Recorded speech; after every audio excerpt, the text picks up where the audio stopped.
Cheese begins with a simple question: how can liquid milk become something solid, flavorful, portable, and long-lasting? At first glance, cheese looks like just another dairy food, but it is really a controlled transformation of milk. The key is casein, the main protein in milk. In fresh milk, casein exists in tiny suspended clusters, floating in a watery mixture of sugars, minerals, fats, and other proteins. Cheesemaking changes the chemistry around those clusters so they no longer stay evenly dispersed. They gather together, trap fat and moisture, and form curds.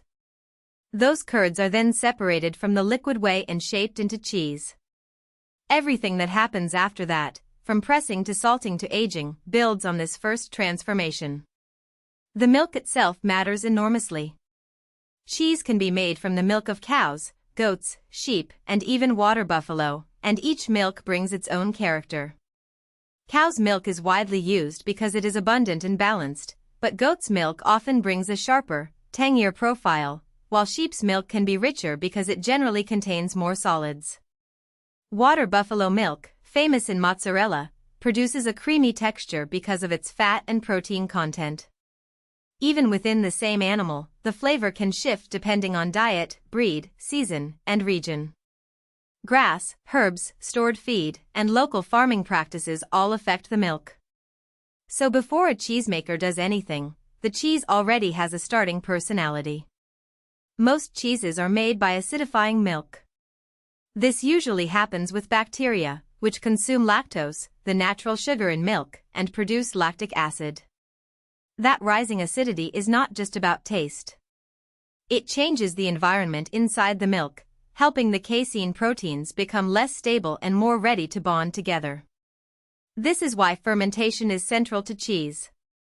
The bacteria are not simply an ingredient, they are active workers, shaping texture, flavor, and preservation.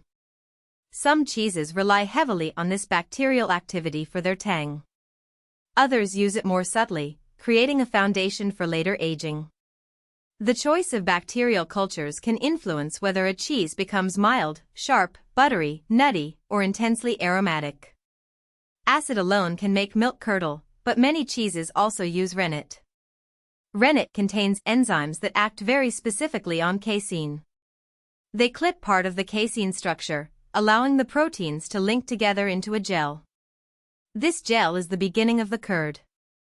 Traditionally, rennet came from the stomachs of young ruminant animals, because their digestive systems naturally contain enzymes for coagulating milk. Today, cheesemakers can also use vegetarian alternatives, including enzymes produced by fermentation using fungi, or plant-based coagulants from sources such as thistles. The goal is the same: to turn milk from a flowing liquid into a structured mass that can be cut, drained, pressed, and matured. Once the milk sets, the cheesemaker cuts the curd. This step may sound simple, but it strongly affects the final cheese. Cutting the curd releases whey, the watery liquid left behind after coagulation. Smaller curd pieces release more whey, producing a drier cheese. Larger pieces hold more moisture, leading to softer textures. The curds may also be gently heated, stirred, or allowed to rest, each step controlling how much liquid remains. This is one reason cheese can range from soft and spreadable to dense and hard. The separation of curds and whey is not wasteful by nature, it is the basic division between concentrated milk solids and liquid. Cheese is essentially milk's nutrients reorganized into a compact form. Pressing gives many cheeses their shape and density. After the curds are drained, they may be placed into molds and pressed under weight. Pressure pushes out more whey and helps the curds knit together into a single body. A soft cheese might receive little or no pressing, preserving moisture and a delicate texture. A hard cheese may be pressed more firmly, creating a compact structure that can age for months or years. Salt is usually added as well, either mixed into the curd, rubbed onto the surface, or introduced through brine. Salt improves flavor, but it also slows unwanted microbes, draws moisture, and helps form the rind. Shape, salt, pressure, and moisture all become tools of control. Aging is where cheese becomes especially complex. Fresh cheese can be eaten soon after it is made, but aged cheese changes over time as enzymes and microbes continue working. Proteins break down into smaller compounds, creating savory, nutty, or brothy notes. Fats break down too, contributing aroma and richness. Moisture slowly moves, rinds develop, and textures shift. A young cheese might be mild and elastic, while an older cheese can become crumbly, crystalline, and intensely flavored. Aging is not simply waiting, it is managed time. Temperature, humidity, airflow, and handling all matter. Turning wheels, brushing rinds, washing surfaces, or controlling mold growth can all shape the final result. Mold is one of the reasons cheese can look mysterious, but in many styles it is intentional and highly controlled. Some cheeses develop aromatic molds on the rind, creating a protective outer layer that also influences flavor.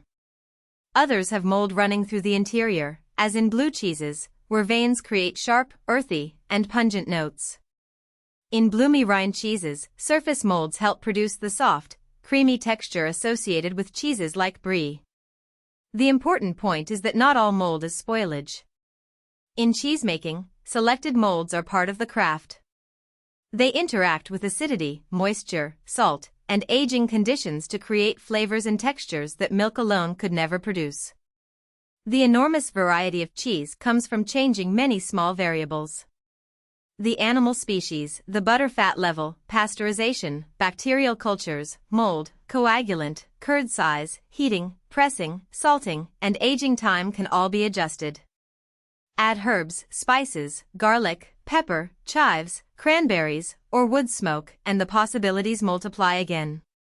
This is why there are over 1,000 recognized types of cheese around the world. Cheese is not one food but a family of foods built from a shared method. A hard Parmesan, a sharp cheddar, a soft goat cheese, and a creamy brie all come from the same broad idea: concentrate milk, guide microbes and enzymes, manage moisture, and let time do its work. Cheese became valuable partly because it solves a practical problem: milk spoils quickly, but cheese can last much longer. By removing whey, adding acid and salt, reducing moisture, and sometimes forming a protective rind, cheesemakers create a food that is more stable than fresh milk. Hard cheeses such as cheddar and Parmesan generally keep longer than soft cheeses because they contain less moisture and have denser structures. This made cheese useful before modern refrigeration, especially for farmers, travelers, sailors, and markets far from the source of milk. It allowed people to preserve calories and nutrients from a seasonal or perishable product. Cheese turned fragile milk into something that could be stored, transported, traded, and eaten later. Nutritionally, cheese is concentrated milk. It contains fat, protein, calcium, and phosphorus in a compact form. That concentration is part of its appeal. A relatively small piece of cheese can carry meaningful energy and nutrients, which helps explain its role in many traditional diets. But concentration also means intensity. Cheese can be rich, salty, and calorie-dense, so it is often used as a flavor amplifier rather than simply a bulk food. A small amount can deepen sauces, enrich bread, balance wine, or add savory contrast to vegetables and grains. Its value is not only nutritional but culinary. Cheese brings fat, salt, aroma, texture, and umami-like depth into a meal. Modern cheese still depends on ancient principles, but storage and distribution have changed. In earlier centuries, cheese might be wrapped in paper, tied with twine, stored in caves, or transported in wheels protected by natural rinds. Today, mass distribution often uses vacuum packaging for blocks and gas-flushed plastic bags filled with mixtures such as carbon dioxide and nitrogen. These methods slow spoilage and help cheese travel through global supply chains. Yet behind the packaging, the core process remains recognizable: acidify the milk, coagulate the casein, separate curds from whey, manage moisture, salt, microbes, and time.